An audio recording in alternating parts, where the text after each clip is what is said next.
All right. Now it's actually coming right I'm back going around to back. turn to me. I'm going back in 1 second. Give me 1 second. There we go. Wanted to So make sure that after my pick, we had Tyreek Hill, Stephon Diggs, Antonio Gibson, and now Aaron Jones. So that leaves me top 3 players available: Kelsey, Ridley, Joe Mixon. I'm actually going to mix it up a little bit here. I see Austin Eckler sitting there and I think that's going to be the play I'm right there. surprised you're not going Ridley, man. You're usually a big Ridley guy. No, I know. I'm just trying to. Has he burned too many times? Finally, have you finally? No, just kind of going off my point before. I mean, just the loss of Wentz really hurts Taylor. We've already lost Akers. I think like running backs are starting to drop like flies. I want to get my running back position solidified. I can find plenty of wide receiver targets in the middle to late rounds. I want to get those running backs squared away, and just kind of and then figure out the rest of my roster later. Okay, so where are we at now? So I've got Devontae Adams, Najee Harris just went. If I have draft sounds on, I wonder if I can control. If I turn that down, is that turning me down? Is that turning me down at all? No, it's not. Okay, so hopefully I'll be able to hear everyone fine, everything like that, because it'd be nice to have those sounds just so we don't get our head up our ass and get auto drafted. Because man, that's easy to happen, especially when you only have a 30-second. Usually you got a minute and a half. Some people do 2 minutes. It really just depends. That's still a little loud. Okay, I might have to adjust that in a second. So it comes back to me. I've got Derrick Henry. I don't want to have 2 players on the same team on the first pick. I always feel like Joe Mixon is a little overrated for round 2. No, thank you. I'm going to go with Justin Jefferson. Yeah, I'm assuming that's as loud to use it is to me, right? It is. Okay, we'll go ahead and kill it. I was trying to do stuff here, man, but I don't think they have the. Yeah, no, they don't. They give you dark theme or light theme on your own, but I'm like, dude, how about you don't blow my eardrums out? How about that setting? Like, you're too old. If you're over the age of 19, we're not really looking at you as our demographic for fantasy football this year. So I grabbed Justin Jefferson and Derrick Henry. I expect big things from Justin Jefferson. I am picking again really quick. So I could have left him out there. He might have been available, but I don't know. So I went ahead and went with my best pick. So now it's my pick I'm tempted with DeAndre Hopkins, but he bugged me out about I don't want to play. I know he took it down, but the whole I don't want to play thing, I'm going to go ahead and go with Metcalf. Oh, yeah, no, DK is always a strong pick. I mean, what is that, top of the third? Yeah, and if he continues to progress and gets better than what he was last year, that's a little scary. Yeah. My only concern with Metcalf and anyone on the Seahawks this year is the main thing that they seem a little in a bit of a transition, and I don't know how powerful that offense is going to be compared to prior years. All right, so brings me up. I am on the board right now. The last 3 picks were DeAndre Hopkins, Keenan Allen, J.K. Dobbins. Keenan Allen would have been my pick. I mean, even with having Austin Eckler, but I'm definitely going to go receiver here. Top 3 options on the board right now: Terry McLaurin, Allen Robinson, and CeeDee Lamb. I really think out of this group, Allen Robinson has the best chance of being the best wide receiver. Terry McLaurin is a fantastic pick as well. I'm just not sure how that connection with Fitzpatrick's going to last, and even if Fitzpatrick can last the full season, because as we've seen time and time again, Fitzpatrick will be Hall of Fame, Hall of Fame, Hall of Fame, Hall of Shame, Hall of Shame, Hall of Shame, benched. So, all right. So looking at your team right now, you're coming back in one more pick. So I wanted to throw your roster up there real quick. You got Robinson, Chubb, and Eckler. Now we'll go back to the players. And what are you thinking now? Because you got Robinson, you got Chubb, so you got your running back straight. Are you thinking let's go wide receiver again, or best player available because you can always throw them in the slot, or tight end, or what? I was thinking of going either Waller or Lamb, but both of those got picked. I'm thinking I'm gonna go. I'm gonna have to go Josh Allen. I mean, not Josh Allen. Chris Godwin here. I'm gonna finish like just go best available. Finish on my wide receiver core. Does he concern you at all? Because there's only one football in Tampa, and they've got so many different receivers, not to mention running backs. They are going to want to share the load. It is, but I mean, like in the end, he's one of the top 2 talents on that offense, and like most of the times in the end, the talent wins out. And as long as he can stay on the field, I mean, we don't know if Antonio Brown's like what his capacity is going to be this year. Like Mike Evans has to stay healthy as well. There's I don't think like is Gronk even coming back this year? So I mean, it's just like it is a lot, but I feel there is still room to grow for Godwin and Evans for that matter. I think he'll be there, but I don't think he'll quote unquote make it. It looks like you're on the board. Yeah. I probably would have grabbed Kittle if he was there, just because he's elite, and you're kind of looking for what is this going on? Oh man, my connection to Yahoo's been interrupted, so this could be a situation. So I might be getting auto drafted here. Can you still hear me?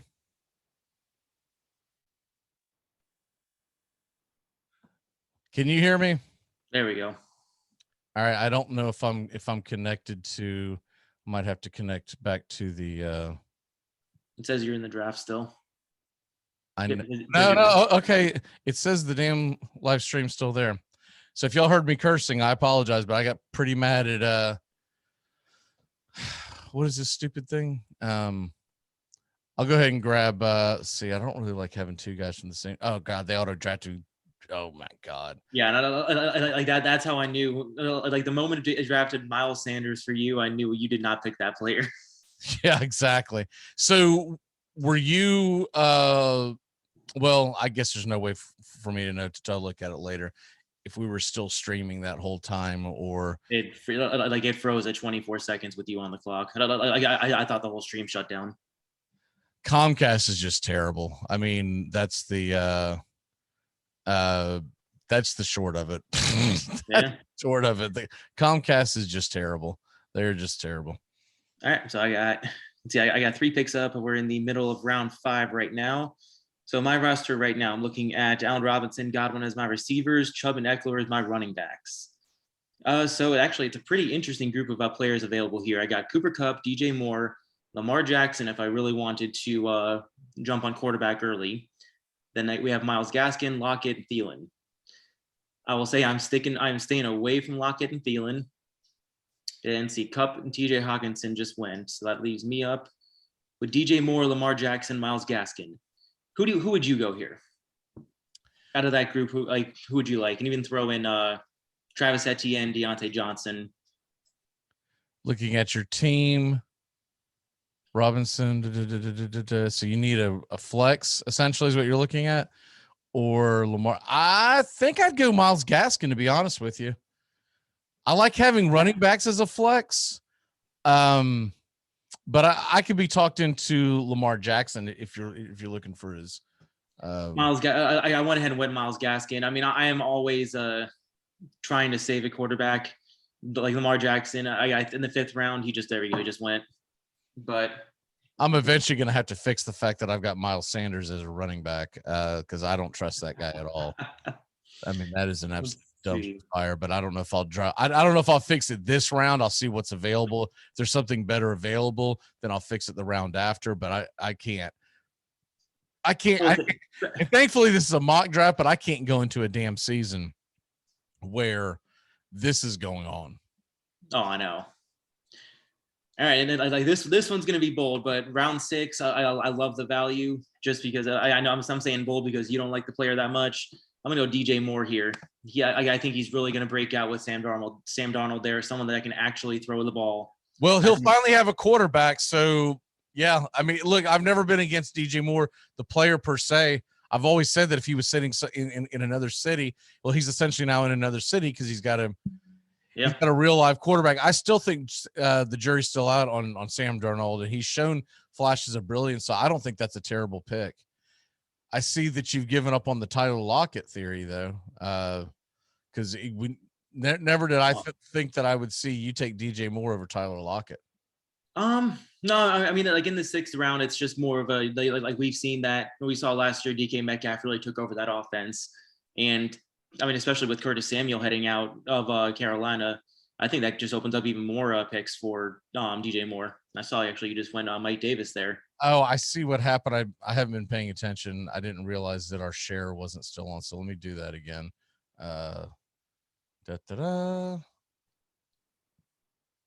So those last few picks, Kyler Murray went 56th. Let me know when there's stuff like that going on when I don't have the screen being shared, because that was the whole point of this. I don't want to sit here and just talk about. I didn't realize, because I've got 6 screens in front of me, so I didn't realize one of them wasn't showing. So, anyways, I just took real quick just so people can get caught up to speed. I'm sure that was confusing. I apologize. Steven, this is his team right here: Robinson, Goodwin, or Godwin, Chubb, Eckler, Gaskin, and Moore. And then I have Justin Jefferson, Metcalf, Henry, Miles Sanders. And then to put on my bench, because I don't trust Miles Sanders, I went ahead and went with Mike Davis. You can even double down right here if you wanted to. I could, but I want to see what the best available is. And oh, these are all running backs. Okay. So receivers, it's coming up on. I gotta make a decision here somewhere. I think I will double down, and looking at the running backs available, I'll take. Oh crap! Did I get auto drafted? I got Russell Wilson. Ah crap! Oh well, I talked too long. That was my fault. That one was obsolete. That one wasn't Comcast's fault. That was my fault. Let's see. I'm coming up in 4 picks. I mean, this would actually be the range I would normally go for a quarterback. I'm not really seeing anybody. I think with sort of the next available quarterback in the cross ranking, if you want to go off of that, would be Jalen Hurts around 75. So if you were in a real draft that like with people that were going to be using this, you would probably wait. I would. See, I'm just I'm seeing how it plays out, because there are still a lot of position players out here that I think will outperform those quarterbacks. So I'm pretty even right now. I got three running backs, 3 receivers. Top options right now. Dave's got it pulled up. Oh, sorry. Dave's getting my team pulled up. T. Higgins, yeah. Odell, Cortland Sutton. There is Chase Edmonds. I want no part of Chase Edmonds.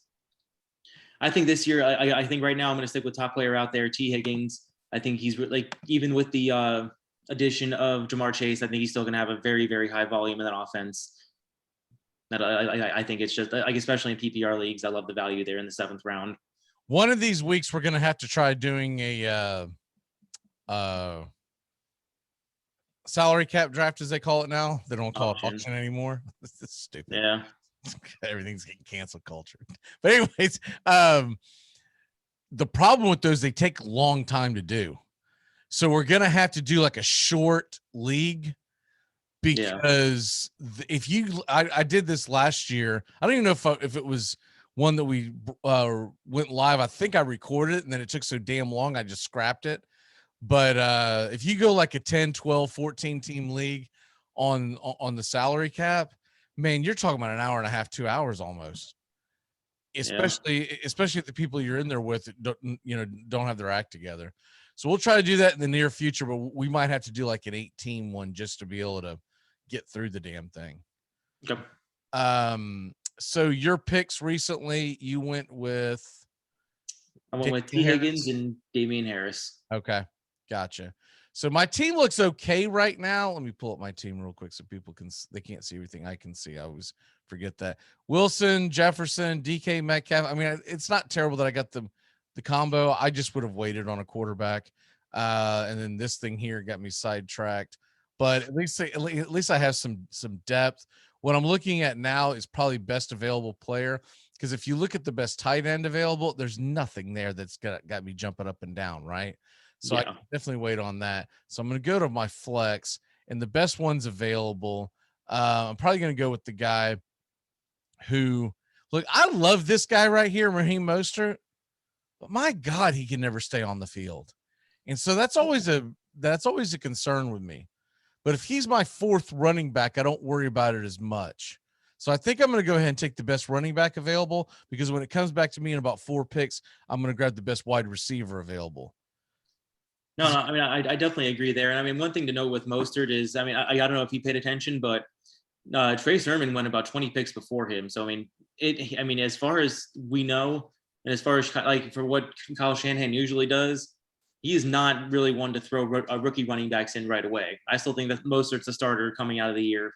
I mean, like I said, I assume he's going to he stays healthy, but right. But on the days where he has a good matchup and he's healthy, I can throw him in there. But I have to assume in a 17, well, what is it this year? 17 game. So it'll be 17 game fantasy league. I might be able to start him 5 weeks, right? It's just the way he is in matchups, et cetera, et cetera. Okay, so it comes back to me. There's some decent receivers available, so I'm going to kind of clear this out so I can focus on what is available at receiver and then what is available at tight end. At tight end, I'll go ahead and grab Logan Thomas. I'm going to take the chance on the fact that he's got a real quarterback now, and assuming they let him play, I will go ahead and take him, and then we'll see how it would go. You know, tight end's not something that I ever have a backup with. I'm just like, whatever, dude. If he gets hurt, I'm going to stream. So yeah, no, I mean, that's usually how it goes. And what is there? Maybe 4, 5, if you want to argue the rookie pits of elite tight ends, and then the rest. It's a crapshoot. So what would you rather have to try to predict, catchers or tight ends? That sounds like a gentleman's bar in San Francisco. Come on into the catchers and the tight ends. The pitchers are up on stage right now. And the thing about tight ends, one thing that I do try to do, I try not to have the same tight end in every league, because there's certain years where you're like, man, I really like this player, and I try to get him in all my leagues. I don't do that with tight ends, because first of all, I'm not going to draft Travis Kelce in the first round. Okay, so I'm not going to have the elite tight ends normally. So if I pick Logan Thomas here, I'm probably going to go with Noah Fant somewhere else, and et cetera down the line of Hopkinson, whatever, because I don't want to have all those eggs in that basket, that if he has a terrible year, not injury, but if he has a terrible year, then I'm screwed. So where are you going here? So I was waiting. I was going to see if this player fell to me. I still need a quarterback, and I got Jalen Hurts staring me in the face.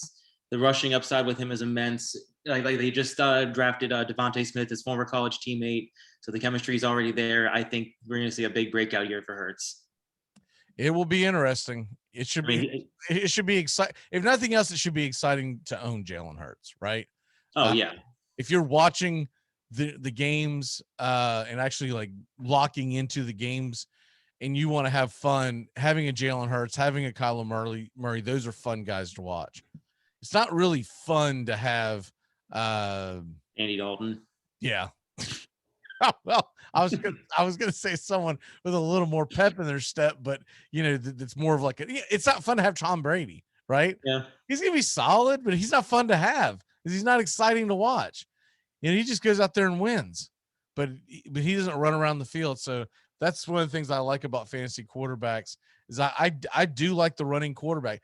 Not that I necessarily think that he's going to score more points per se, but at least he's got the ball in his hand, and it's fun to root for. So here we come back to you again, and you've got 3 guys on your bench now, 2 receivers and a running back. You've got a running back in your flex. Cortland Sutton was my pick. I'm going to have to just kind of panic pick here. Tom Brady. And I do like this player a lot. So, I mean, I'm not complaining about it one bit. Juju Smith-Schuster, he played a very important role in that offense last year as kind of the short yardage guy for Big Ben. And with Big Ben almost we don't know what kind of arm he's going to have this year. If he still has trouble getting that ball downfield, I think we'll see a lot of volume from Juju in short yardage situations. Looking at my team, I have 2 guys on the bench. They're both running backs. I have my flex as my wide receiver. So I'm pretty even, what I got 3 wide receivers and 4 running backs at this point. So I've got my tight end covered. So realistically right now, even though I'm kind of leaning towards wide receiver, if I'm really going to go best player available, a lot has to do with where Charles goes. And Charles took Hollywood Brown. So that was not going to be my pick anyways. Um, I've got big questions at running back. I'm going to go ahead and triple down and grab David Johnson. Ooh. Everyone doubted him last year, and I assume everyone's going to doubt him this year. But he's on a team that has no quarterback, because I don't think Deshaun Watson's going to be all in.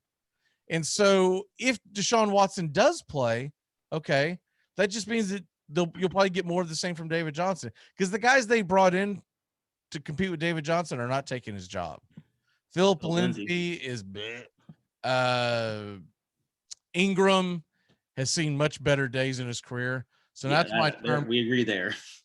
Now, Will Fuller, how long is he suspended again? Is it 4? I think he's suspended 1 game, but he's already dealing with an injury. Yeah, I think I'm going to go ahead and take my chances on him, because I don't see. Well, you know what? No, screw that. I'll take Tyler Boyd. Tyler Boyd doesn't have any issues going on, and he is getting his quarterback back. So I'll take my chances with him. That gives me a little wide receiver depth. So we only have two more guys on the bench that we would draft. You have 3 guys on your bench left. So let me go over to your team. I still have a tight end to draft as well. Okay. So it has me up. So top available for me are AJ Dillon, Kenny Drakes, Curtis Samuel, Gus Edwards. One thing I'm actually I'm going to scroll a little bit down here, since I got Jalen Hurts and I was talking about that Devontae Smith connection. The 11th, I can get Devontae Smith in the 11th round right now. I know I probably need another running back on top of Damian Harris and Myles Gaskin, but but you've got that quarterback. So if you got that quarterback and they do break out, that would be a nasty tandem to have. Yeah, no, like that right there. No matter what kind of league you're playing in this year, that's probably going to be like the value stack if you're going to get one, is Jalen Hurts and Devontae Smith. So when it comes back to you again here in 3 picks, what are you looking at now? So now you've got 4 receivers on your bench, 1 running back, but you do have a flex running back. So you have a total of 4 running backs. Are you thinking running back, or are you thinking this is the time to grab the tight end, or what? So I mean, it's kind of a crapshoot here. There's no really good tight ends available, and there's not many good running backs available. So like it's just kind of a BPA at this point. I don't really trust Robert. I'm not really too sold on Tanyan, just because he was so touchdown dependent last year. So I think I'm going to go pick up I'm going to pick up a flyer at running back. I've been seeing a lot of talk about not needing to give Ezekiel Elliott 25, 30 carries again this year. So I'm going to draft Tony Pollard here in hopes that he gets that expanded role in this offense, especially with Dak Prescott hurt again. I mean, like the other options there were Gus Edwards, James Conner, Jamal Williams. I mean, there's really not many paths to a high workload outside of Pollard. So you're going Pollard. Do you have Zeke? No. Oh, so but I'm going with Pollard on the theory that he is going to have an expanded workload this year and will have independent value. Okay. All right. So it comes to me, and I have to figure out what I'm going to do here real quick. And I don't really have a game plan per se. So I think what I'm going to do is see what defenses are available. And there are some good defenses left. So I'm going to go ahead and grab Tampa's defense. And that gives me a second to try to assess where else I'm at on this. Because I'm going to have to go, let's see, backup quarterbacks. If I went with the backup quarterback, I normally grab one, but on a skinny slate like this, I may not. But if I'm going to treat this like a real one, I'm either going to go, if he's there, I'll grab Matt Ryan. If he's not, I might bolster. You just went. Okay. I don't like any of the other guys. I do like Fitzpatrick, but I don't know if I want to waste a pick that high. So I'm going to go to the flex and see what's the best available flex out there. And at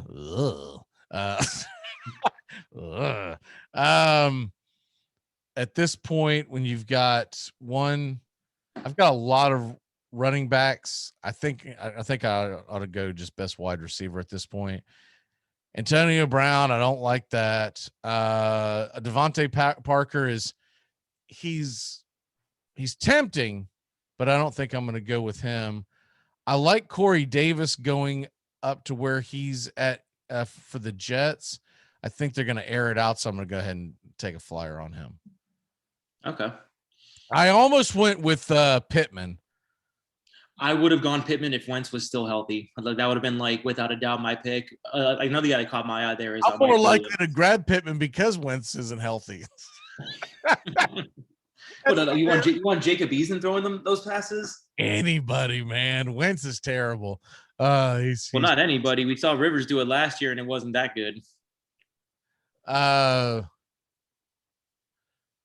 We got here. We got a question. Give Chubb and Marvin Jones and get Lamb and Demont in a half-point PPR. Would you do that trade? Give up Chubb and Marvin Jones to get Demont and CeeDee Lamb? Yep, in a heartbeat. That is a great trade. You would get rid of Chubb? I would have a hard time doing that. Oh, I mean, like you're downgrading a little bit of running back, but the tier jump from Marvin Jones to CeeDee Lamb is massive. That total pack, like you're downgrading a running back, but and I'll tell you what I do like about Montgomery. Man, they're gonna feed him the ball. They're absolutely gonna, and you don't have to worry about a Kareem Hunt, coming in and stealing your thunder. You don't have to worry about now that OBJ is back. You don't have to worry about them stealing your thunder. You don't have to worry about any of this. Yeah, I'm with you. Half point PPR.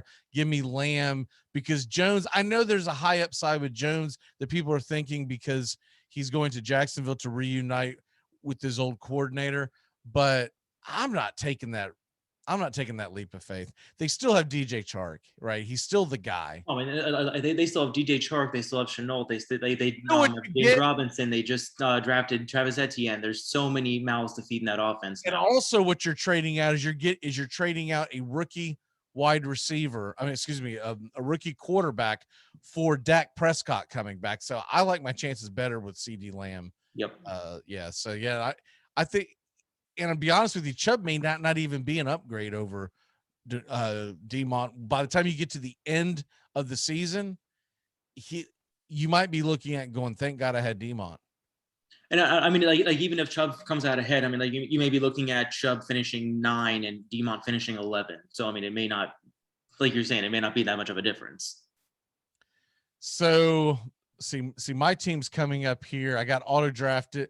A couple of guys, so it's not exactly what I like, but so I basically have the kicker spot left, and then I've got to bolster. I think I'm probably going to do this like I would traditionally do it and get me a backup quarterback, and there's some decent ones out there for people that have missed the news on Wentz.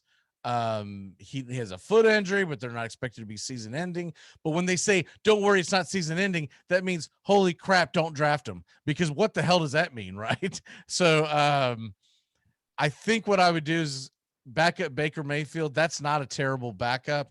I'm so tempted to grab Justin Fields and what he could possibly do, with his upside. You know what? Just for giggles, I'll go ahead and do that. It would help my draft grade, my technical draft grade, if we did the Baker Mayfield, but I'll take the risk with him. Yeah, I mean, like that's kind of where we differ on draft strategy. I mean, like that last pick, I mean, depending on the bench size, but I mean, he like this kind of league, a short bench, I would rather use that on a lottery type player.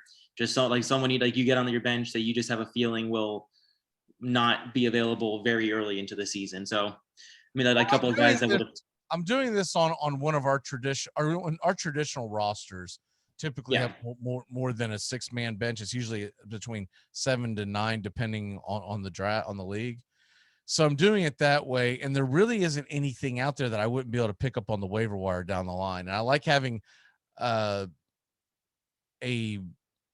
Fields there. I like his upside so much more than I like Trevor Lawrence's this year. And I mean, hell, I'm living right here, surrounded by it. But I still think that Trevor Lawrence is going to have some big time. There is nothing here. Well, they auto drafted me, which is fine because I think they auto drafted me a kicker, Sanders from Miami, which is fine. Never pick a draft, and this goes without saying, but never pick a kicker before the final round. I mean, I'm almost the same way, kicker and defense. I mean, like when I'm looking at defense, I'm waiting until the last couple rounds, and I'm just targeting a defense that at least the first week or two has a good matchup, and then I that way I have my wins out, like not necessarily wins, but I have a good start out the gate, and then usually I'll stream from there. Every few weeks I'll pick up like 2 or 3 defenses and just kind of rotate them in and out. All right, so this is my last pick. I thought we had 16 picks, so I did not draft. I'm not going to be drafting a kicker or one of those, kicker or defense. So I'm going to go with the defense here. Actually, no, I don't have the matchups pulled up. So I'm just going to go a kicker, top available, Robbie Gould, lock it in. All right, so looking at your team real quick, we're looking at Jalen Hurts as your quarterback. Kind of take this away and see and tell us what you were thinking and how you like. Whoops, that moved on me. Let me slide this over. Okay, here is Steven's team right here. So no, I mean, like what I was thinking going in there is I was in the back half of the first round. I knew there weren't going to be many running backs left. I saw Chubb sitting there, so I wanted to get some kind, like I wanted to get a workhorse right off the bat. And then I came back around for my second pick and I saw Eckler there. I thought it'd be a great job to a good idea just to kind of solidify that position. And then from there, I just kind of went BPA, best player available, kind of filled in with receivers as I went. But yeah, just from there, it's kind of locked down the running backs and then fill in as I went. I mean, I'm happy with my receiving core of Robinson, Godwin, Moore, Higgins, Juju, and Devontae Smith. I mean, I couldn't have asked for better there. All right, now looking at my team, and even though I got auto drafted a couple of picks, I'm not counting the kicker. I mean, who cares? Yeah. I'll change kicker 7 times throughout the year. Once again, I've had arguments with people about this. The reason why you don't draft a kicker till the end is because you're not going to keep him during your bye week. So whoever the hell it is, you're not going to care. It doesn't matter if it's Justin Tucker. You're not going to keep him during your bye week. There's no way you're carrying 2 kickers unless you have like a 30-man roster. Which is all of our leagues. Right. What the hell would be the point of no, hell, I think the most we have is like 17, 18, something like that. But well, unless you have like a 30-man roster where it's like a true dynasty league, the hell do you care about a kicker for? So and that whole thing every week in and week out's a crapshoot. You're hoping that your kicker is on an offense that week gets in the red zone but can't score a touchdown several times. So I ended up with Russell Wilson. I was autoed on him, so I would have liked to go elsewhere as far as the quarterback is concerned.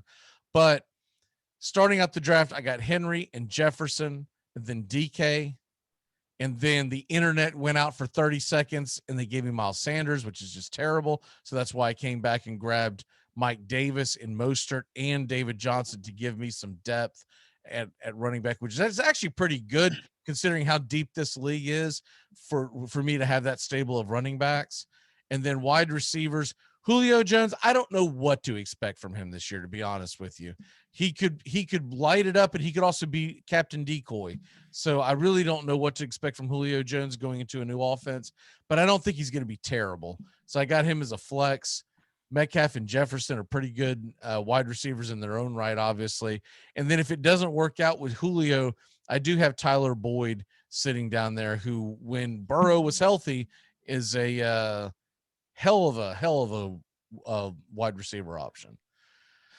Real quick before they kill this screen on us, let's see. We got 8 minutes. We're good.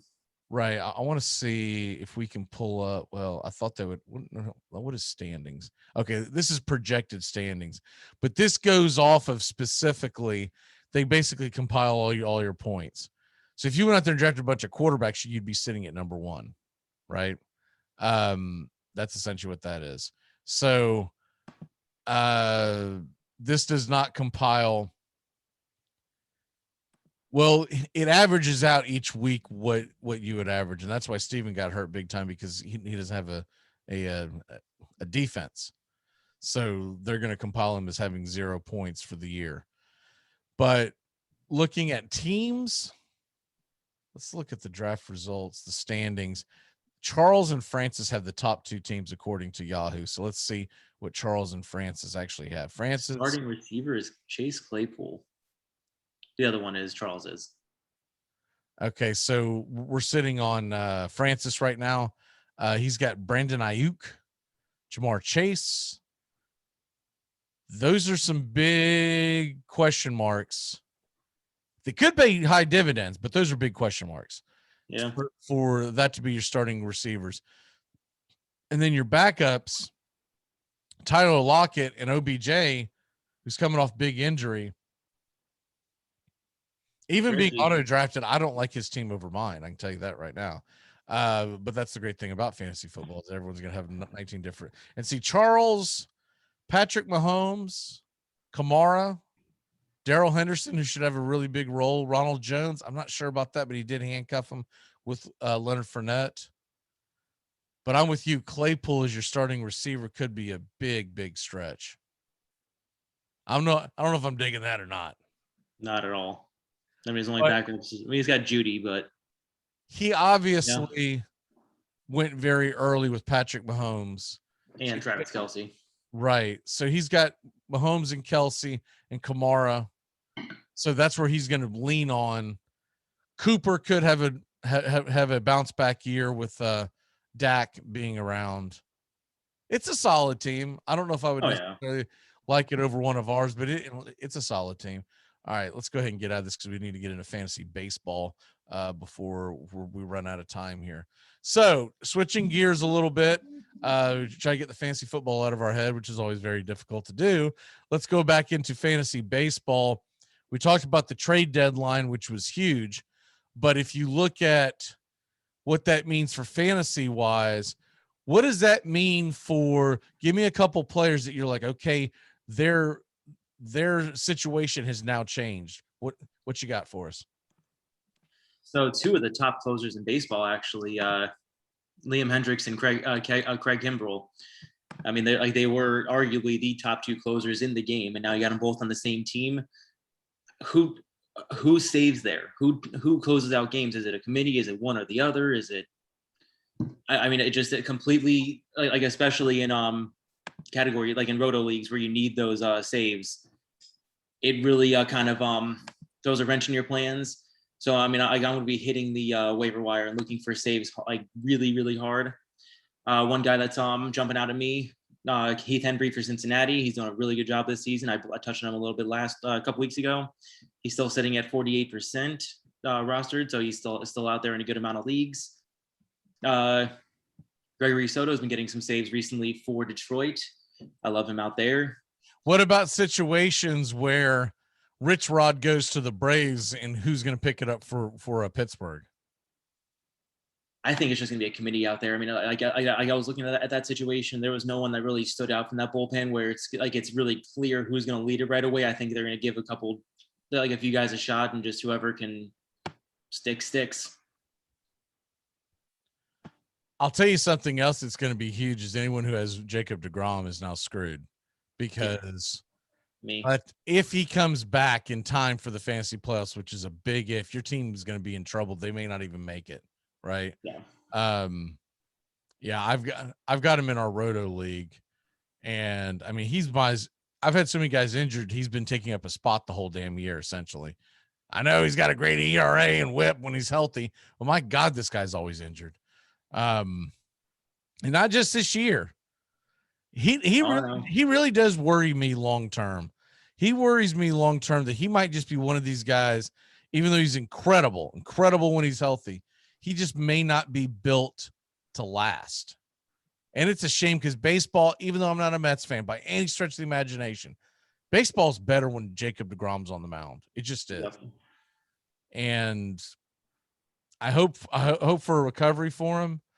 Maybe not quick recovery, so maybe we can catch him in the standings. But but in all seriousness, if the Braves don't make the playoffs and the Mets win the division, that would be cool to see DeGrom go in the first round. I guess right now he would be going up against the Milwaukee Brewers. Yeah. And you could get a Woodruff or a Corbin Burns up against Jacob DeGrom. That could be pretty special stuff to see. But anyways, go ahead. No, like the only other closer I wanted to touch on, with Yimi Garcia being traded to Houston, looks like Anthony Bender may, like from Miami, may get the first shot at being the closer, and he has just been absolutely lights out this year. Got a .92 WHIP, 2.21 ERA, 47 strikeouts in 36 innings. That works out to a 33% strikeout rate and a 6% walk rate. He's mostly a sinker slider pitcher, but that sinker works at a 97, 98 up in the zone. And he has really been just filthy this year. Like if he can get some shots, I think he may have a good shot to close out a lot of games. But since you mentioned Milwaukee before, one guy I'm really looking at. So the third best player in roto leagues and the ninth best player in points leagues over the past week, Rowdy Tellez for Milwaukee. Only rostered in 11% of leagues. He's batting .423 of his last 26 at bats, 4 home runs, 10 RBIs. And just on the season as a whole, his hard hit percentage and barrel percentage are well above league average. He's striking out only at 20% of the time. And I mean, just like Colton Wong, Willie Adames, whoever comes over to Milwaukee and puts on that Brewers jersey just seems to break out. I mean, I like this, like the numbers say, he's the third best player in roto leagues this week. You got that's the kind of hot streak you need to ride while you can. Especially with, if you're like someone who's managing Anthony Rizzo, Joey Gallo, someone like he may be platooned out in New York, maybe a good pickup. Okay, well, we're gonna run out of time, so let's jump over to DFS. Obviously, we'd be concentrating on the late slate because was there 9 games or something like that on the late slate, or is it 7? Yeah. But anyways, the 7 o'clock slate has the most guys to pick from. So what pitchers do you like, and what are you stacking today? I mean, pitchers, for me, it's begins and ends with Yu Darvish. He is 10.5K, a little bit more than the rest, but that home matchup against Colorado, you really cannot ask for much more. I do love Woodruff. He gets out of that Milwaukee ballpark. It's to face Atlanta. They do have some reinforcements coming in, but still losing Acuna is that lineup is still going to be nowhere near what it was. A couple of the cheaper guys I'm looking at, Tyler Anderson for Seattle, 7K. I'm going into Texas without Joey Gallo into that power drain of a ballpark. And I like Bailey over a little bit at 7.3K. Also, actually, a little bit Dallas Keuchel. It's 6.8K against Cleveland. It's pitching at home today, and they've been really have not hit left-hander as well. A couple of stacks today. I like Minnesota. They've been looking they've been looking all right as of late. And like the main player I'm looking at in that stack is Josh Donaldson at 4,000. He's projecting really well against Woodford here, likely to back cleanup. Another team I'm liking is Philly against Brubaker. I think they're still they need to get a win. And then, of course, the absolutely monster loaded Dodgers lineup against Merrill Kelly. Yeah, I pretty much Muncy, any lefty, right? Muncy, Bellinger, Corey Seager's at 5.1K. Yeah. Kind of funny how Corey Seager got healthy all of a sudden. We haven't seen this dude in weeks.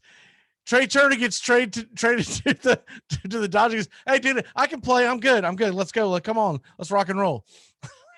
I was like, yeah, I've got him in one league. He's just been sitting there just eating chips and doing nothing for my team all year long. He finally shows up. That to me was pretty damn funny. We're going to head to break here in a second to kind of flip the script. We're going to come in with the Chicago baseball. What is your walk-off for the day? Walk-off is a guy I didn't get to talk about just because of time, but if you see Patrick Sandoval available in any of your leagues, go pick him up. He was a little bit shaky last night, but still showed the strikeout capability that Like is what made I got him where he is. Go pick him up if he's available. Not to be confused with Pablo Sandoval. Yes, I've mixed that up so many times. I had to like make sure to say Patrick. Does Pablo ever see the light of day in Cleveland, or do you think he just gets DFA'd? He probably gets DFA'd. I mean, it would be pretty funny to see him and Franmil Reyes smashing back to back.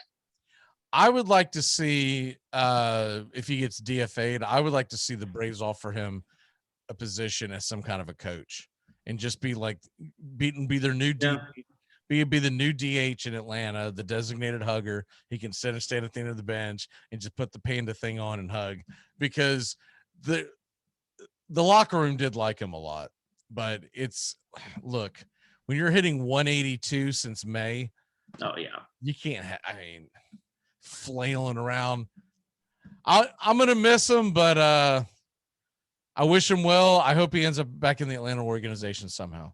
All right, brother, we will see you next week. We're going to take a quick break. When we come back, Joey and Christian will be joining us here, and we're going to talk some Chicago baseball. Keep it locked in here on the Armchair Quarterbacks as we are getting you ready for football season, baby, on the Handicappers, and baseball season ain't quite over yet. You're a cop, huh? No, what I am, Sonny, is about 50 pounds heavier and one hell of a lot meaner, so you better straighten up your act. I don't think I'll like it. The snapper is Robert Shiver, a sophomore out of Thomasville, Georgia. The holder is Matthew Motley, a senior from Opelika, and Wes Byram, a freshman out of Fort Lauderdale, trying to put it through to give Auburn the win. Here's the snap, the place, the kick is up, the kick is long enough, the kick is good! Good!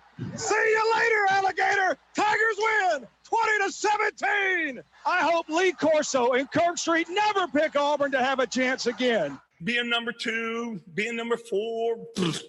It all starts with just one thing. Glass jars can be reused to store food and spices, as a holder for combs and brushes in the bathroom, or as a container for plants and homemade candles, in addition to simply being recycled. Find tips and more at onethingus.com.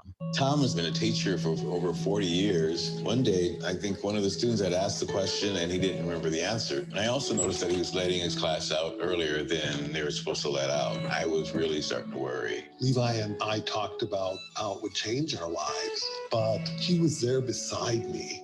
When something feels different, it could be Alzheimer's. Now is the time to talk. Visit alz.org/ourstories to learn more. A message from the Alzheimer's Association and the Ad Council. If we actually enjoyed our New Year's resolutions, we'd all have six packs, money in our saving accounts, and we'd know how to play the piano. I have to tell you about the one resolution I actually enjoy. It's Built Bar. It's delicious. Oh yeah, it's healthy too. Built Bar is healthier than your favorite protein bar. They're low cal, low sugar, high protein, high fiber, great for the keto diet. Lose or maintain weight while indulging. And with only 4 net carbs and 150 calories, there's no guilt. Visit BuiltBar.com. Make contact. A collective psychosis is sweeping the nation. We're in the thick of the haze craze, and Elysian is introducing an altered state of IPA. Contact Haze is a tangled chemistry of mild haze, low bitterness, and an explosion of hop aroma. This hazy IPA bursts with notes of bright raspberry, currant, citrus, guava, and passion fruit. Available in 6-pack cans in stores and in all Seattle Elysian locations. Make contact.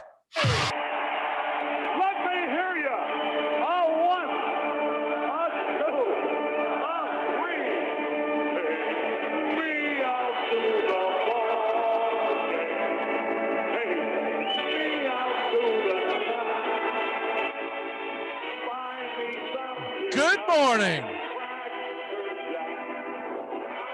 Welcome back here as the neighborhood play morphing into the Handicappers as we're getting ready for football season, but it ain't over for baseball yet. Joey, how the hell are you, sir? I'm still trying to line up my board of who we lost and who we got, and it was a crazy yesterday. I'm like, from a week itself was a rough one. Then this all happened. I'm trying to keep it all straight, Mac. I'm assuming that Christian is not making it today. I don't see him.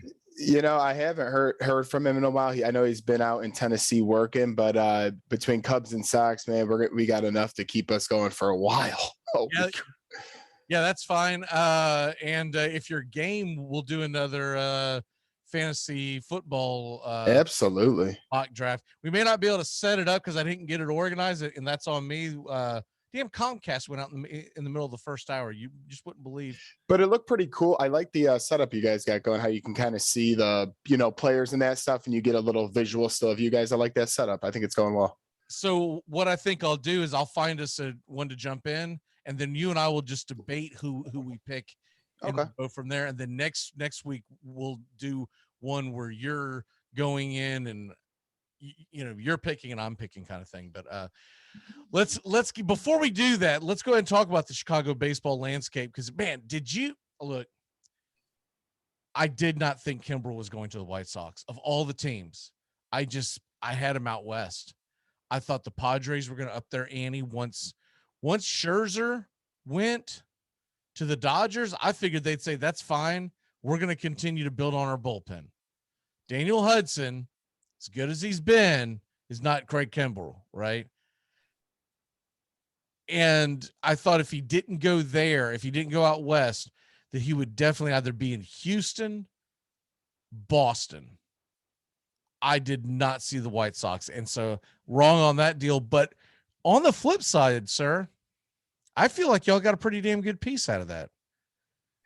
I know he's injured right now, but Nick Madrigal is a pretty damn good piece. Oh, I mean, it's funny. I was talking to a buddy yesterday, because obviously with all this news, we just had to be talking, and we're like, we finally got a leadoff hitter. Probably now we don't have anything else. We left everybody else go, but are not having a leadoff hitter for years. If this guy can stay healthy and he's under club control for 5 more seasons, you got to like that. That's the big thing, right? Correct. All these guys that the Cubs got, and do you have that list in front of you, by the way, of who they gave away and who they got? Yes, I do. Do you want me to read it off? Yeah, because I was about to go to it, but if you've got it, that'd be a lot easier. Yeah, no problem. Okay, so we traded Tepera also to the White Sox, a reliever. And we got pitching prospect number 19 and 23 in return for that. Bailey Horn is his name, is the number 23 guy. And Daniel Palencia is the number 19. We traded Anthony Rizzo to the Yankees for number 9 prospect in their organization, Alexander Vizcaino. He's a pitcher. And outfielder Kevin Alcantara, number 12 prospect in the system. This trade, we mentioned it, the Kimber one. I think I honestly like that bang for the buck the most right now. Maybe it's just because I don't know the other guys, and local Elk Grove guy, Madrigal. I don't know. It's just kind of a cool story, but we talked about that one. And then we got Cody Herr, a pitcher from them, but all I hear on him is he's been an absolute bust for them to this point in the minors. Baez and Trevor Williams went. We got number 5 Mets prospect outfielder Pete Crow Armstrong, who I believe he had surgery on his non-throwing arm. Not sure if that's even concerning, but that's what I read. Chris Bryant, I thought I kept hearing about this Bart guy, this Giants prospect, their top 1, and we didn't even end up getting him. We get number 9 prospect and number 30 outfielder Alexander Canario and right-handed pitcher Caleb Keelan. Now, what's interesting to me about this, so I said for Bryant, we got the number 9 and number 30. For Jake Marisnick, we got the number 9 guy in the Padres organization. What the hell did they give us their number 9 guy for Jake Marisnick? Remember something about the Padres organization? It's been gutted. So for instance, the number 9 guy in the Padres organization is probably pretty bad. Is lesser than, I'm not saying he's bad, but I'm saying he's not. The number 9 guy in the Braves organization, okay, right now is Michael Harris. That guy's looked upon as one of the elite prospects in all of baseball. So you have to look at, the totality of it, right? Yeah. So that's I've got to ask you about this though. Go ahead. John Lester is a St. Louis Cardinal. Does that not just eat? Does that not? I mean, to me, that wouldn't sit well if I'm a Cubs fan. Well, out of all the news, and then Schwarber went somewhere too. Now I'm forgetting off the top of my head, but there you go. The Lester one, it made me a little bit sad. I mean, we were all, this had to happen. You see Lester go to the Cardinals. That's a small move for them. They're still, I guess, kind of in the race a little bit. They think so. I don't really think so, but hey, there's a lot of baseball left. But just for Cubs fans in general, as we talked about all those trades, and we're like, everything's just a little bit down because now we won a World Series. If we didn't win a World Series, this would all been had for naught. It would have been a failed system. But since we got one ring, I'm okay with this, and it was needed. This team was under 500 and not playing good ball and had one of the worst offenses in June in the past 5 seasons. So to me, you had to blow it up. So you know what makes me laugh? Did you watch PTI yesterday? Because I noticed that you texted me that you were watching Sports Center like 8 minutes in with all the baseball going on, and they're talking about Aaron Rodgers, which made me laugh. But did you catch PTI at all yesterday? Like only the last minute. I turned the TV on at around like 4:58. Gotcha. So they were stunned, both Wilbon and Kornheiser, more so Kornheiser than Wilbon, but they were both stunned and glum and gloomy because the Nationals, who Kornheiser is a fan of, and the Cubs, who Wilbon is a fan of, sold off at the deadline. And they were saying it like they were absolutely stunned. They couldn't believe it. Kornheiser went on and on about it. This is a gut punch. Like, y'all need to quit telling people that you know baseball. Yes. Because this has only been a topic for the last 6 weeks. Whenever the Cubs went on that 10-game losing streak, everybody knew it was a sell-off. We were talking about it could be a sell-off back in March, but then the Cubs played good baseball, and we said, okay, hey, if they're going to be in it, they're going to be in it. But then the 10-game losing streak made it a wrap, right? Oh, no. I mean, if, like you said, if you've been keeping up with the show, you know, Mac has been asking all along, who do we think's going? Who do we think's staying? We had that nice hot streak, but then the 10-game losing. I'm not even just talking about us. I feel like any outlet, because I'm sure Kornheiser and Wilbon don't know where to find the armchair quarterbacks. They're probably like not allowed to listen to CBS radio and all that crap. But anyways, but my point is, you trying to tell me at some point when you're following, you know, they follow Jeff Passan. Well, that's why Twitter. At some point, he didn't mention the fact that they're going to do a sell-off. Well, don't follow the fake Jake Passan. That was pretty funny yesterday. But no, these guys, if you didn't know you're doing a sell-off, I saw people on Twitter saying, how could you do this? I'm never watching again. We knew it was coming. This is like, sadly, when you're losing somebody and you just know, they tell you have 6 months to live. It's happening. You know it's coming. It's not what you want to hear. It's 6 months to live. Well, I know. I'm comparing. Hey, some of these people were like acting like the world was falling apart, and they were so shocked. Come on, baseball. Do better if you're going to say you're a baseball fan, especially a Cubs fan. Got 6 months to live. Well, this team, we knew it was coming to an end, right? It's just funny. Let's go. I'm sorry. I've had bad thoughts this week. Oh my God. What else we got? The other things that went down that I think were monumental. First of all, nobody knew it because it isn't getting announced till after the trade deadline because they knew better.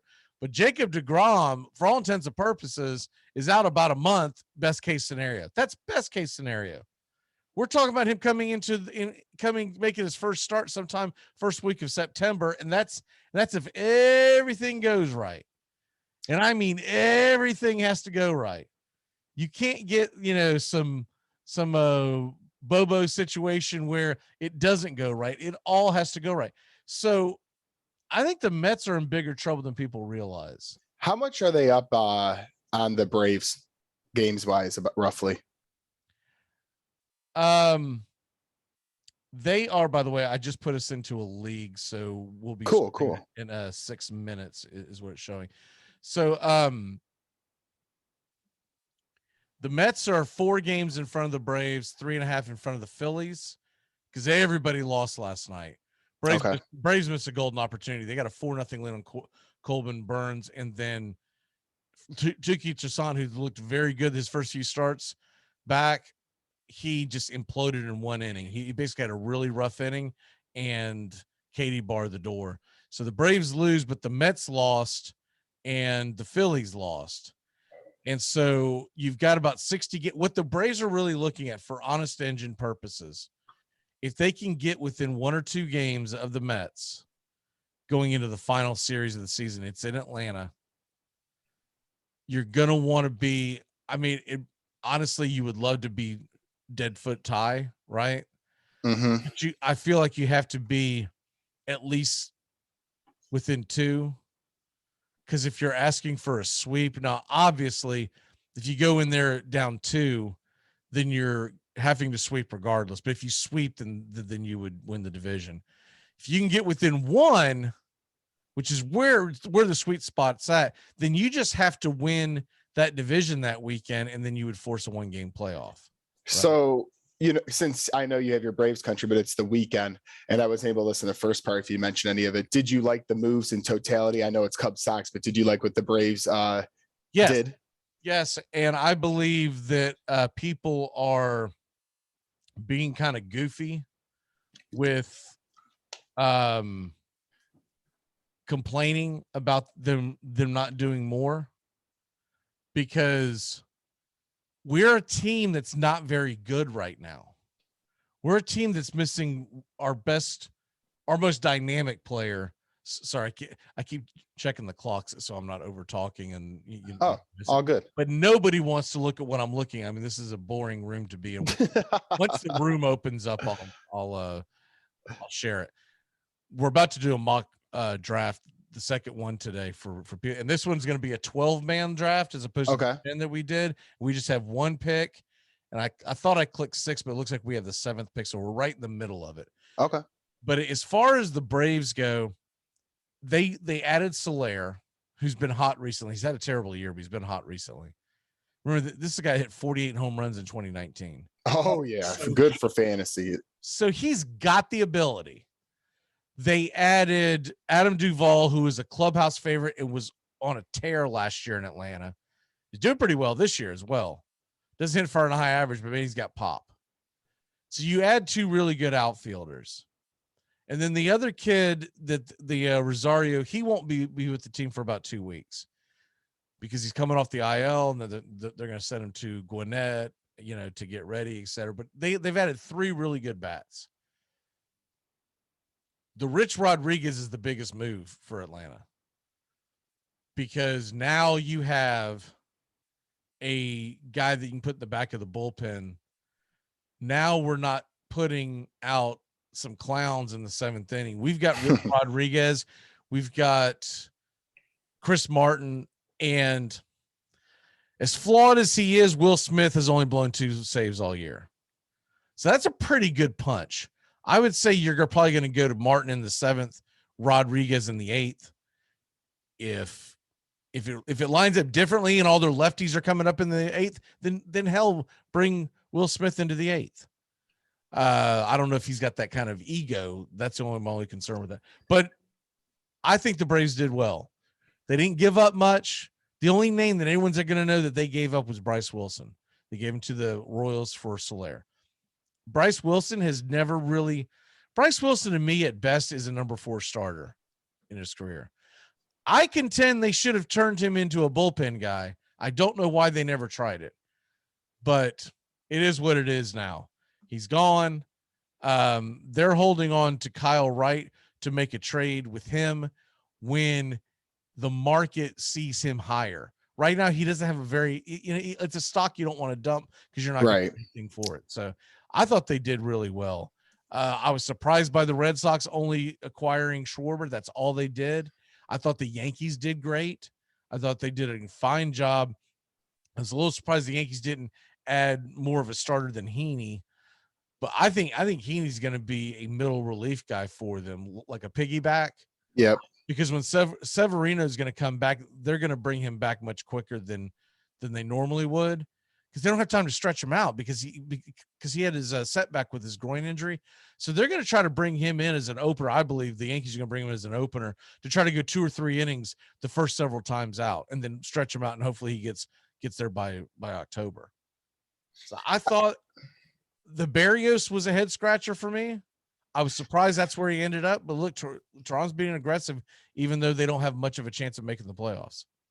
Well, yeah. And a lot of teams made moves yesterday because a lot of teams still feel they're in it, and they should. But like the pitching to me in the American League, everyone, it seems like, added a lot of hitting, but man, it's going to be really interesting to see. I think we're going to get a lot of high scoring playoff games this year in the American League. Like, I just don't see the ace. I just don't see the names. I know some guys are doing good, but even the White Sox who, kudos to the Indians, by the way. Or what are they called? The Guardians. Yeah, I'm gonna have to get used to that shit. Yeah.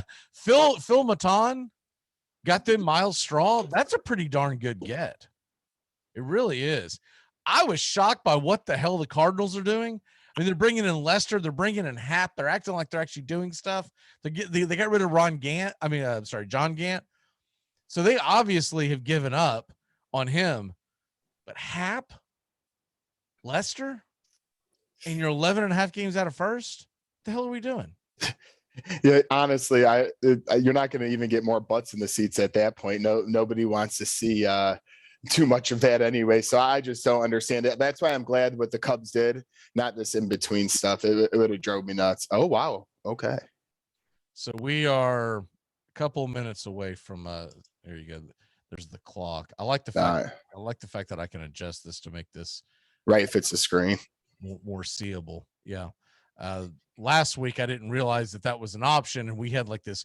It looked cool, but at the same token, you have to get right. You have to like nose on the screen to be able to see what was going on. So we have the 7th pick. So we got a few minutes before that begins, and I'll have to. I got to turn that draft sounds thing off. That thing is terribly loud. So we're gonna have to pay attention because we're not gonna see or hear the ding. It's your right.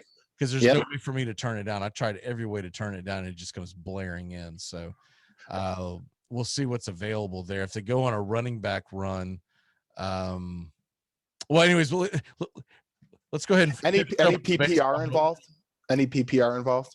I believe this is I think their standard default is half-point PPR. Okay, so that's what I'm looking at, but I didn't see anything before we went in, so I have no idea. No problem. I mean, it's a mock, so right. I'm sure everyone drafting is drafting according in their head to their rules of their league. So kind of a crapshoot, but we'll be doing this August. I want to say 27th. It's 4 weeks from last night. Okay. Is the first draft that we'll be doing live on YouTube. The YouTube After Dark draft that I know that you're in. Yep. And then the other ones, aren't you in the morning one? I think I'm in 2 of them. Yeah, I think that was the design it was going to be, was that we've got the After Dark one, which is going to be pretty fun because anyone that wants to join into the Zoom room will all be yucking it up. And seeing that in that league, it'll be, make sure I'm in the right league. Yeah. You, Brian, who watches the show quite a bit, Stephen, who was just on. I got you. I got Bobby, our Tuesday guy, Doug, our Monday guy, Michael, and Matt. Cool. I've sent out other invitations, but no one has responded. So I'm gonna give it a couple more weeks, and then we're just gonna roll with that. And then what do we got here? And then the other one, the morning show that'll be live on our wake up show. That one, I'm pretty sure that's the other one that you're in. Yeah. And so it's more of the same Christians in that one as well. Steven, Bobby, Doug, Sean. I'm trying to get your brother to sign up, and he said he was signing up, and then I haven't seen him actually sign up yet, so I might have to send a reminder. Okay, so the draft is rolling.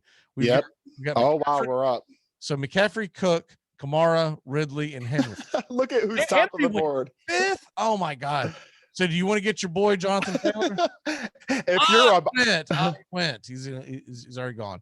So it's our pick now. Zeke, Barkley, Chubb. I mean, I like Barkley, but I know he has injury concerns. Who do you like?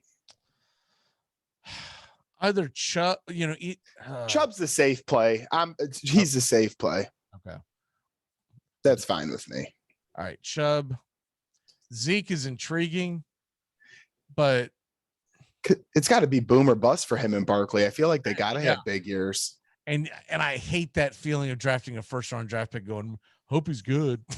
Yeah, right. Because what are you saying for everything else you do in the draft? Man, hope he doesn't get hurt. What? I want my first round pick to know that he's out there almost every Sunday. Oh man. If he were fall, and I don't expect him to fall that far, but Aaron Jones is one of those guys that you know what you're going to get from him, right? Yes. That's one of those situations where I kind of wish we were a little further down in a 12-man draft to be around like the 10th pick where this guy's at, because you could draft Aaron Jones and you might get lucky enough for Barkley to fall to you if people are bugged out by his status. But we'll see what happens. The only advantage you get from being where we're at is that there's not gonna be such a long wait until the third round pick. Well, and since we got a couple minutes here, you guys didn't think my week was bad enough. My quarterback now has an injured foot, and I know it's a baseball show, but you want to talk about a terrible week while we're waiting. In the meantime, seeing the board jump around, I couldn't believe when that news came out too. Oh God. Oh yeah, man! I saw that. I was like, poor Joey. I just had a rough day. It was just so rough. Poor Joey, man. He's gonna be wishing Phillip Rivers came back. Oh man! Honestly, grab him out of that high school coaching and let's go. You take off that stupid bowler tie. The game kicks off at noon. Come on, let's go. 2 picks. Okay. What do we got a running back first. Like most teams, they don't have much of a backup plan, right? I could sit here and the backup quarterback does suck. So it is right.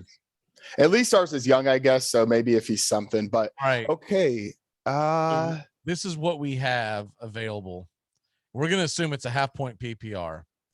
So you got like Justin Jefferson. I really like Jefferson. All right. We'll go ahead and if you like him too, but I really like him. Yeah, I'm fine with that. I don't know what to expect from AJ Brown because until you see it in person the first couple of weeks on how they're going to distribute the ball between him and Julio. And then of course you still have Derrick Henry. Right. I like the fact that Justin Jefferson has emerged as the number one in kind of a similar situation, but I definitely think that he is the 1A and Thielen is definitely the number 2, maybe 1B. Yeah, he definitely filled in for Diggs. In Tennessee, I don't know who's going to end up with. Say they both stay healthy. You could convince me 17 different ways on who's going to lead that team in receiving between Jones and Brown. So I'm worried about grabbing one of those guys and then dreading man, this is the week he's not going to do anything, right? Yeah. And you've blown his second round draft pick on him. It's not the fact you don't want the guy on your team. It's like, dude, what could I have had? Yeah. Now, I know we got a lot of Chicago people. If this guy falls, which I know he won't, but if this guy falls, David Montgomery's gold, baby. Oh yeah. The Bears' offensive line was atrocious at times last year, and he still made some magic. He was a beast down the stretch. Correct. Well, he's not going to be there. He might. We got one pick away. This dude's drafting. Stupid Corey in your damn auto draft. You suck, dude. You're terrible at life. You're terrible at life. Okay. So we got CeeDee Lamb, Godwin, Mahomes, Evans, Cooper, Kittle. What are you thinking? I was going to have you kind of point me in a all right, we've got a receiver. We've got a running back. We can go anywhere we want. I don't think we go quarterback, but we got to make a decision quick. Godwin or Evans. See, but then we're going with the CeeDee Lamb. Fine. All right. So we get Lamb. A lot's going to have to do with how hurt is Amari Cooper. So I know they're expecting him to play and not miss much time. But they're expecting. Okay, so you see right here this update. He's going to practice in mid-August. He's probably back by the opener. Probably, but it's just all the time with this guy, and they gotta have some consistency. Like you, I mean, I feel like we're hitting on a couple. Thankfully, he's had a year with Dak before, right? Thankfully, this isn't like his first year with the team, but it's still a concern. I don't like grabbing these guys when they're hurt in August and July. It's going to be fine. It reminds me of, was it last year? The year, I mean, it might be the year before, but remember AJ Green, that saga that went on, and he hurt his foot in practice. And you heard, well, he's only gonna miss a few weeks. Well, he might miss one game, might miss two. And we all went out and drafted him fairly high. And then the guy like never got on the damn field. Nope. It was terrible. Same thing happened with me and Le'Veon Bell one year too. I feel like I just injuries. Jackass never played. Yeah, I know. One year he sat out. One year he got in. Oh God, dude, I had him. I had him. It was a salary cap draft. I was pissed. I'll never have him on my team, no matter what he does. He can cure cancer. That bastard's dead to me. Maybe that person I talked about that had 6 months can cure the cancer. Oh, dude, did you see him throwing Andy Reid under the bus? Who throwing Andy Reid under the bus? Le'Veon Bell. I did not see that. Oh, he threw him under the bus just like he threw Tomlin's. Like, dude, there's a common denominator here, son. There's a common denominator here, son, and it's not Andy Reid. It's not Mike Tomlin. Two of the greatest coaches of all time. It's not even Adam Gase in New York, right? Jesus. It's the fact that everything is someone else's fault. Is he on a team now? Okay, we got a question from what do we got? I don't see the name, but Saquon and Hollywood or Lockett and D-Hop half-point PPR. Saquon Barkley and Hollywood Brown or Lockett. Man, I think I got to go with the latter. I think I'm going with Lockett and D-Hop because the problem. So am I. Hollywood Brown's got a terrible passing quarterback, and so he's very boomer bust every week. And then Saquon, we don't know about his injury issue. Lockett can be very. It's half-point PPR. We got our draft. We got our pick is up. Okay, where are we at? We'll probably need a running back or quarterback, I would say. What do you like out of these? Do we go Josh Allen or do we go? God, I don't. I say we go that we need a running back and crap. They're gonna nail us. Let's go ahead and grab Henderson. Yikes, man, the running backs fall off fast. Holy cow. Yeah. Well, it was either that or no. I mean, if I would have seen Davis, I probably would have went with Davis, but that's fine. It's you picked a fine running back. I'm not complaining about that. I'm just saying, my gosh, it drops off. Because if you look at our team right now, we have Jefferson, Lamb, Chubb, and Henderson. It doesn't sound like a great team, but remember, this is a 12-man league. All right, back to that trade. Yep. I think I've got to. Oh my God, it's so hard. But if it's a half-point PPR, that hurts you a little bit on the whole D-Hop Lockett thing. I just think they're going to be more consistent. Hollywood Brown, to me, the trade is really Saquon Barkley for Lockett and D-Hop, because Hollywood Brown is an afterthought in most leagues. Yeah, I'm going with the latter. I'm going with the two wideouts. I think I'm going to hedge my bet, unless the only reason why I would go the other way is if my running back situation was terrible and I actually had a pretty good wide receiving core. If I had a decent wide receiving core, I would have to say, hey, I'm going to have Barkley, but I'm going to handcuff the hell out of him. Right. But if I've got decent running back options, so we don't know the whole roster situation, but if we had decent options at running back, I'm going to go with the receivers. All right, it's coming back to us. We've got 3 picks away. 2 running backs, two receivers. We don't have a tight end. We don't have a flex.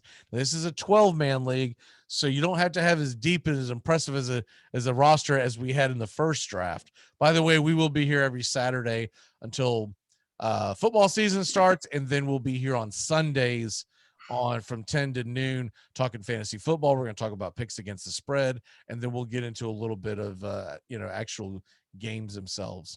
Everyone's staying away from Lamar Jackson right now. I know if he falls to us, but stupid Corey, who's terrible at life again, is autographed. And of course they grab him. Gosh dang it! So, okay, what we got to decide is, do you want a quarterback? Because if so, we have CD Lamb. We have CD Lamb. So you can go Dak, or you can load up on your see if we don't get Dak, because we already got Jefferson. All right, I say we go ahead and grab Dak. I do too. Let's get that combo hookup. I like that. All right, so the other option I thought about going is we could have went with Pitts, but that's a huge reach in the 5th round. The unknowns. Right. When it comes back, we have to look at getting a running back or an elite. If there's an elite tight end left, meaning Pitts or even Andrews. Yeah. You want to make sure, because can you pull up the tight ends real quick, please? Yeah. The tight ends we're looking at is Pitts and Andrews, and that's it. I mean, it's a big drop off. Oh yeah. I mean, you look at the fan points that's being projected. I think that's being very modest for Pitts. But look at the big drop off after that. You're talking. I don't trust Higbee, man. Higbee disappeared. I don't either. He disappeared. I don't trust any Rams usually, but maybe Stafford will change that. Aaron Rodgers is back. I could maybe take a chance on Tunyon, maybe. But you can get those guys later in the draft. Right. So I feel like you need to focus on a flex, and I think the tight ends are going to go woof. So if so, we have to start looking at. We're 4 picks away. We might get it. I would prefer to do a running back.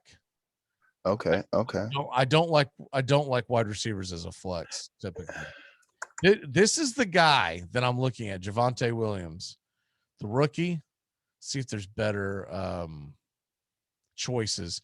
Trey Sermon's interesting, but I'm worried about his load share. James Robinson, I think, is highly undervalued. I know everyone's all Travis Etienne or bust, but I think that's fool's gold at this point. So here we go. Javonte Williams or Damian Harris. I'm not trusting a New England running back. Never. So are we in agreement on Williams? Yep. I'm cool with that. Okay. So Javonte Williams. There we go. And man, that's a sad room of running backs. Well, that's what you get in a 12-man league, and we're no, I know. Yeah, we have almost 72 picks in. Yeah, we're getting there. 68. It's on.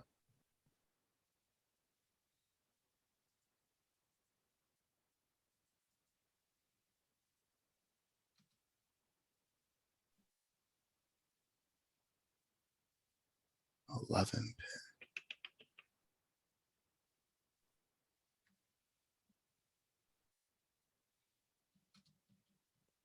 All right, so looking at our team real quick, let me flash over to that. Sorry. Yeah, let's see what we're looking. No, you're fine. Any big concerns right now? I like the running. Now that we kind of got 3 running backs, I'm okay there. I was a little concerned at first, but I really think, man, if Dak stays healthy, this team could light it up. That CD Lamb connection is going to be awesome.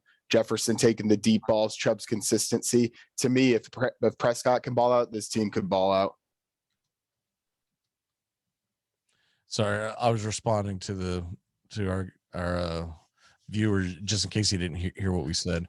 Yeah, no problem. Looking at this, and all right, so we got to get ready now. All right, we're in the flex. We've got our quarterbacks. So we don't have to worry about that. We've got these guys coming up now, and looking at our receiver /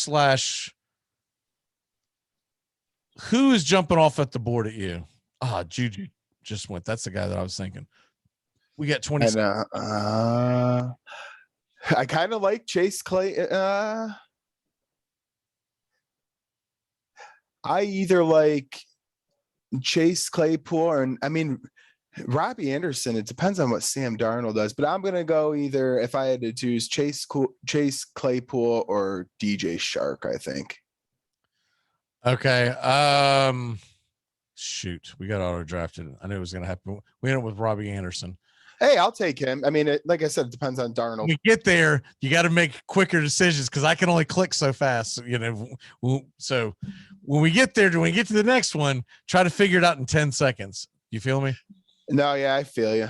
I feel you. Leading up to that, this is what our team looks like. Not terrible, considering it's a 12-man league. You've got 3 receivers, 3 running backs, and a quarterback. And then we just got asked, what do you like about Eckler? I'll say this. I really like the Chargers offense in totality. I think if Herbert, we don't have Eckler. No, and we got a question in the chat room. Oh, sorry. I think if it's a full point PPR, but it looks like it's probably a half point if we're going off of the. I think he's going to be a solid contributor. I really do. I'm high on Herbert too, and that I wasn't before the draft. And he's going to pass to Eckler. Eckler's great out of the backfield, so I really like Eckler, assuming that he can stay healthy. And it's not like he's got chronic injuries. He's been banged up before, but what running back hasn't been? I think he could be a sneaky guy. I think he's a guy that's going in around the second round that could have first round value if everything goes his way this year. I don't think he's a guy that you're like, oh God, why did I draft him? Right. Correct. I think he's a solid player. And now looking at the draft board now, I like Tunyon a lot that Rodgers is back. If we have to take a tight end, I don't know about you, but I just, that could be special. Okay. So we'll put a B in that bonnet and see if there's anyone else. So right now we're looking for depth because we have equal amount of receivers and running backs. And looking at, okay, so Tunyon, we can probably get Tunyon on the next pick. Probably. So I'm thinking we get aggressive here and get either a receiver or running back. Who is jumping off the board at you? Honestly, I kind of like David Johnson in Houston. I don't know what the hell that offense is going to do besides that. I agree. He overperformed last year, and he's still being ranked pretty low. Last year, I thought he's going to be a bust. So did I. So we'll go ahead and grab him before we get auto drafted. Perfect. We did that in 2 seconds. Look at us. All right. So the next one, if he's there, I say we definitely go Tunyon. If not, I agree. Maybe best tight end available, unless there's someone, there's also Logan Thomas. I'll go ahead and star him just in case. And I'm not that big on Noah Fant because considering how their offense went, the talent is there, but is the offense going to be that explosive? Right. He might spend more time blocking for Williams than actually catching passes. A guy who is very interesting to me is this guy here, Kenyon Drake. I was looking at him. He's so explosive, but how many touches is he going to get in that LV offense? Yeah, I've always been a Kenyon Drake fan, but like you said, that's a crowded. It'll be interesting to see if he can make any noise. I'm definitely, if I end up with Jacobs, I've got to handcuff him because Jacobs didn't get injured last year. He just didn't perform. And if they find ways to get the ball in Kenyon Drake's hand, he is explosive. And you know how Chucky do. Yeah. I'm with you. I have to have the other. I have to. All right, so it's coming to us here in a few picks. Now your boy Chark is still there, so that's interesting. Yeah, he really. Deebo Samuel could have a big year. I'm not investing anything in Brandon Cooks. No. Will Fuller to me is interesting, assuming they only missed the very beginning of the year. He could be a diamond in the rough, but I feel better with Tyler Boyd. Yeah, because there's just always something up with Fuller. Dude, this could be a guy, Curtis Samuel, going to Washington, getting Fitzpatrick. He could be a guy that blows out, that goes skyrocket. He could be a guy that's going to go in what are we in right now? The 9th round. He could be a guy that could go in the 9th or 10th round, and you say, "Damn it! I wish I would have just threw a flyer at him," because we don't know who Fitzpatrick is going to. You would think it's going to be McLaurin. But quarterbacks come in and they get their favorite guy, and you never know. All right, here it comes to us. So are we going tight? Is our boy Tunyon gone? He's gone. No way. No.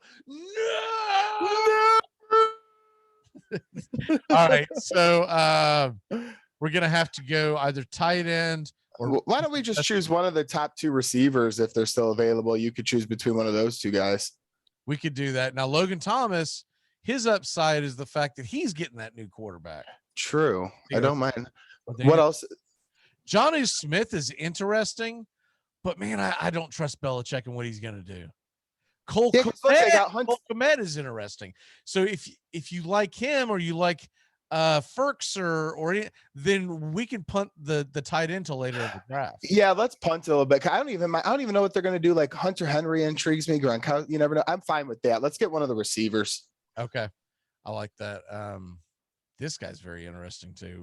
I saw that name and I kind of forgot he went to Arizona. All right, so let's go ahead and take the flyer on Chark. Is that what we're thinking? Yep. All right, so we have DJ Chark, so we get to do our first DJ Chark.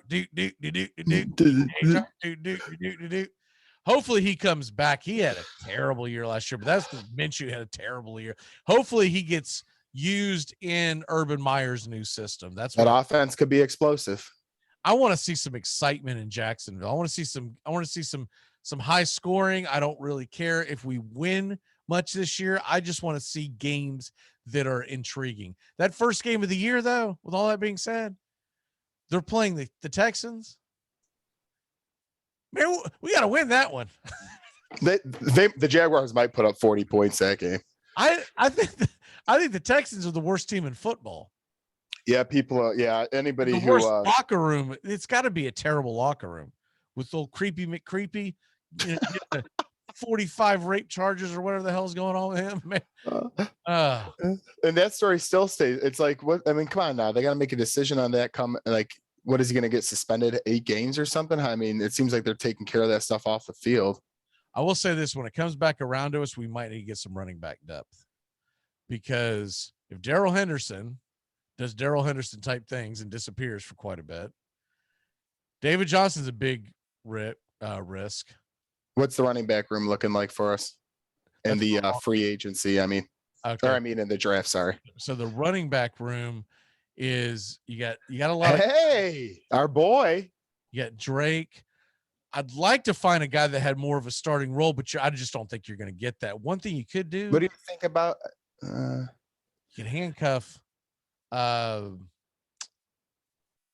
can handcuff Johnson because this is going to be his backup, Lindsey. I don't think you have to do that this round if you want to do that. You don't like my boy Naheem Hines, huh? Oh wait, no, he's there. But the problem is, if we would have gotten Jonathan Taylor, correct. I hear you. This is more of a situation where you're trying to handcuff, and Hunt's already gone, so we can't handcuff Chubb. No. I'm fine with Drake or Lindsey next, and then we go tight end. Okay. So you could choose out of those two guys, and then we can jump to the tight end room. Just because of who we have, I would say we'll go Lindsey, so we don't need to use that right now. So let's go over, see the tight end. Those are the best ranked tight ends. They're falling off. Not falling for this guy. I'm not falling for this guy. It's interesting, but man, there's so many question marks about that offense. Ferkser or Cole Kmet, I think, are the best options. All right, then let's go Chicago guy. Let's get Cole Kmet. I agree, because I think his ceiling is much higher. I think Ferkser is the safe choice, but man, you could have some big time games with Cole Kmet and Justin Fields. That could be a lot of fun. Yeah. All right, so we'll go ahead and grab Kmet. We probably could have went somewhere else, but we're trying to not have a panic attack here towards the crap. We have a tight end. We have a defense. The hell are we going to do? The defenses have been kind of gutted. There's some decent ones there, but I don't think we have to waste our next pick on that. Just curiosity. There's nothing great at quarterback. So realistically, we'll go to running back next, and we'll see who the best. Hopefully Lindsey's there. If he's not, then we can circle back. Drake is interesting. If we had Jacobs, I would be all about some Drake. Love Drake. Gotta love the Drake. I'm fine with Lindsey. I mean, dude, what about this? Oh, someone just took him just as I was saying it. Marlon Mack. I was about to ask you, it's like, man, everyone acts like this guy retired, but he didn't. He had 1,400 yards in 2019. I know, and I don't think Jonathan Taylor is just going to assume. One thing that we know about the offense that's come over from Philly into Indy for the last few years, he likes to have a backfield by committee. And like we talked about Nyheim Hines too. So I mean, it's a 3-man show. I think Hines is going higher because everyone's hopeful that he'll be the receiving touchdowns guy. Mm-hmm. Exactly, in the PPR. Man, you talk about someone who fell off the face of the earth. Well, that guy, that old Rashard Penny. Seattle running backs, my lord. By the way, running backs are starting to go, so we've got to grab Lindsay if he's there. Handcuff it. If not, we're gonna like screw over the Dalvin Cook owner or something. Grab Alex. Do something to where if it was a real league, we would just be trying to use trade bait down the road. I'm cool with that. But yeah, Philip Lindsay, if he's there, go with it. It looks like he will be. Corey's usually an auto as drafter. Bad as we talked about Houston being, we're gonna with 2 Houston running. Well, hey, what else are they gonna do this year? Terrible situation, but at least we have depth now. And now what we have, so what's left to draft on our team is you've got the kicker and defense, obviously, but most of your major defenses are gone. So you've got 2 bench positions that you want to fill. You could fill one with a backup quarterback and then another with, I guess, either the best wide receiver or running back possible. I would say quarterback and the receiver. Let's see what quarterbacks are available. There's still quite a few that are. Oh, wow. Yeah, because I mean, really, we can put a pin in that and come back to quarterback. Yeah, we can. Let's come back. So we'll go with the best. I am not trusting Devin Singletary. I can tell you that. No, I don't like him. I don't like him. Buffalo hasn't. They don't even remember how to run the ball. They're just like, what? Run. How many weeks is Michael Thomas out? Oh God. So he got put on the PUP, I see. Yeah, so I believe that's now 6 to 8 weeks now. Jeez. They're saying that could be up to 10, but I think that's the old rule with the 10. I believe now it's 6 to 8. It depends on how they defer him and when they put him on. He's at least missing about half the season. Okay. I like one of them there, though, but that's interesting. Now, does it say? I didn't even see he was there. It's interesting. Does it say anything as far as crap? He just got drafted. Oh man. Hey. All right. So you know who I think is going to actually have a breakout year, even though I know this is a little biased, Michael Pittman Jr., but I'm fine with anybody in this group. I think there's some good players here. I'm fine with Pittman. Let's see. I think he's going to be the best wideout in Indy. Yeah, just find out how long. What's your best guess on Carson Wentz? I'm gonna go. He misses right now. I'll say he misses the first 2 games. Okay, so that's just a guess. Nobody. I'm not a doctor, but 2 games. We're not doctors, but we do play them here on the Armchair Quarterback. Yeah. Get out there, be a man. Yeah. No, Biles, you're fine. Get out there. What the hell's wrong with you? Just go out. Come on. You heard a pop in your foot. Big deal. You'll be fine. Good Lord. Oh, man. So what do we got? 3 picks left to make, I think? Yeah, so we have 1 bench player, so probably quarterback, unless we see something else that we'd really – I'll tell you what, this guy could have a sneaky good year. He could. He's interesting. Corey Davis is interesting to me. And I don't mind the Marvin Jones thing because we drafted the other Jacksonville guy. This mental patient here, I wouldn't draft him with a 10-foot pole. Yeah, what's it? Dude, he keeps sounding off about the vaccine. It's like, dude, give it a I'm with you. I'm with you after one time, but give it a rest. Dude, go start your own foundation or something. I think he's off the reservation and no one cares about playing football. He's more worried about the vaccine than anything else. I don't want anyone with any kind of dilemmas go on my fantasy football team. No, I want robots, baby. I want guys going. They're just gonna run through a wall for me. What are you thinking here, Mac, position wise? We'll see what the quarterback has available. If there's a quarterback worth of crap. Man, they even took Fields. I was thinking there that we draft Fields. They even took Justin Fields. You know, the top two intrigue me though. Let's see what this thing is. There's no update. Yeah, probably until he gets back from where he has to travel to a doctor. I know.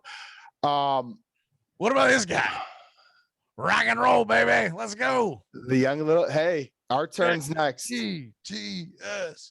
He's a singer. It's either him or Trevor Lawrence, or yeah, it's either him. I like Trevor Lawrence. All right, let's do him, because I'm not going to draft some broken down ass quarterback. That's probably not going to be like Ben Roethlisberger. Or, I agree. I want to get a guy that, you know, at least, hey, the one thing you know about Trevor Lawrence and Zach Wilson, for that matter, they're going to be playing from behind quite a bit. You don't normally run the ball up the middle when you're playing from behind. So chuck and duck. I'm fine with that. Yep. Defenses will be the next thing up. And so this is interesting. So these are the best defenses available. Still some decent ones. Of all these defenses, who you feeling? I'll let you just. I'm just gonna assume Denver's gone. If not, I obviously like them. I like Denver. You're not looking at our screen. I am. I like Denver. Okay. I like New England. I like. Now it could go on a run because we're starting the 14th round. I know, and we're 6 picks away. Right now, I like Denver and New England. Or Miami. Those are my 3. Okay. So Denver just went. Yeah. I'm thinking this might be a run, unless all these auto draft idiots have all gotten defenses already, which it looks like some of them have. If they've been offered auto drafting long, then yes, they have. Because I'll tell you one thing about that auto draft. Everyone wants, I'll just let my team auto draft. You're an idiot. Nope. You're an idiot. I hate that. Because I'm gonna tell you what's really gonna happen. You're going to get auto drafted a defense in like the 8th round and a kicker in the 9th round. Yeah, I hate auto draft. No, that's no good. We don't need that. All right. So it looks like it's going to be between Cleveland and New England. New England, I go. Or Miami, possibly. All right. So New England, I'm with you. Yep. Never doubt Belichick. That's what I'm saying. And he's getting, remember, I think he's getting a lot of COVID players back. Yeah, a lot of guys. He either had 6, I think he had 6 starters, 8 total defensive players that missed 2020 because they opted out.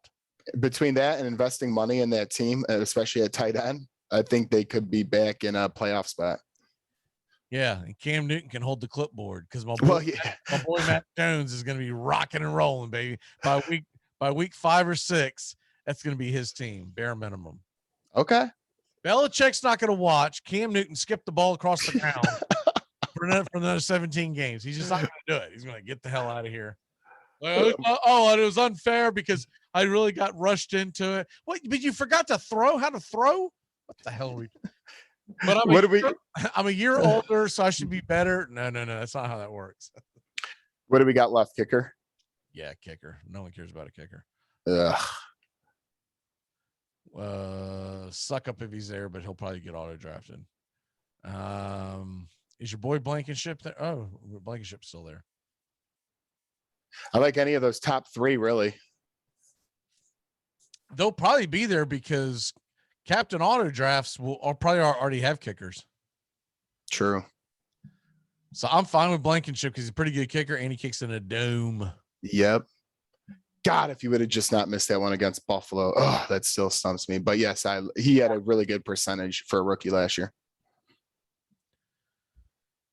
Suckup's in a good situation. Solid kicker always was with Tennessee, and Tampa's going to move the ball, and they are the typical offense you like to have for a kicker.